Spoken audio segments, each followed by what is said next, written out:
F-22 Raptor, the first and only fifth-generation fighter aircraft flying in the world today. Overwhelmingly effective, defending the skies today and into the future.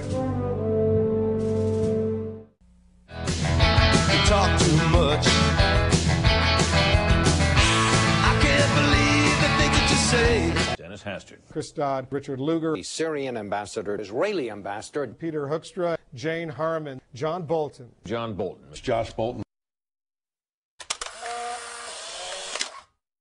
The Bush position is as I've just said it, which is try to get a sustainable ceasefire there based on the UN Security Council resolution. Well, we haven't discussed the possibility of U.S. Boots on the ground in Lebanon, but I think that we want to be open-minded on what's doable here. It would not be a good idea for the United States troops to be in Lebanon. I don't say that in a qualified way. I just say this categorically. I think going as far as they have in this case here is going further than they should have, in my view. I think going after Hezbollah in the south clearly warranted without any question whatsoever. But it seems to me here, just going beyond that here is doing exactly what the Iranians want here. I think that it is the right thing to do to give this some time.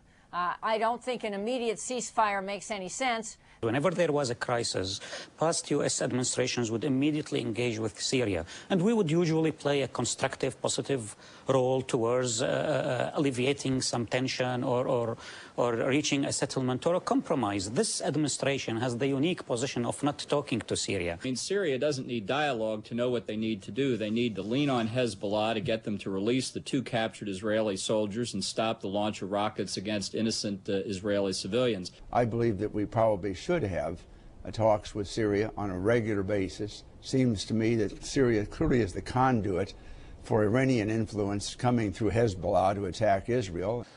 You will not see divisional columns pouring into Lebanon. It's going to be in and out operations, and we're not going to stay in Lebanon, not at all.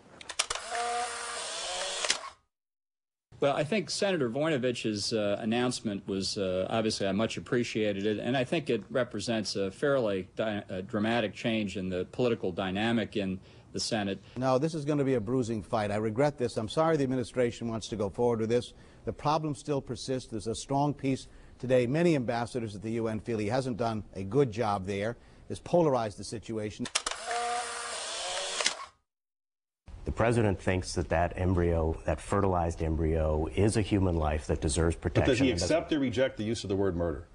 I haven't spoken to him about the use of particular terminology. Without in any way questioning the sincerity of his belief, I have to say that it's because he is in such serious political difficulty overall now that it would have been extremely costly for him at this point to shift positions. Nobody wants to be at war. I understand that. But I also, people don't want us to start something and not finish it. So your view is that this hurts or helps Republicans in the fall? Well, you know, I don't think it's a plus for us, but I think the people would not be a plus for us if we waved a white flag and cut and run. We have a shot at picking up a couple in Georgia, one in South Carolina, one in Western Virginia, one in Vermont, of all places. We have 2 in Illinois, one in Ohio, one in Iowa, so one in northern Washington. You know, I think we're on offense. Members being interested in distancing themselves, like the one you just cited from the president, but the president is out there campaigning, fundraising at a pace that's even faster than he did in the last midterm cycle 4 years ago. Well, you mean, so you weren't saying that? All right, let me move on here. Talk too much. I can't believe the things that you say. F-22 Raptor. It is stealthy, lightning fast, supremely agile, highly precise, survivable, providing unsurpassed capability. This 5th-generation fighter aircraft, the first and only kind flying in the world today, once again providing the air power advantage. F-22 Raptor, overwhelmingly effective, defending the skies today and into the future.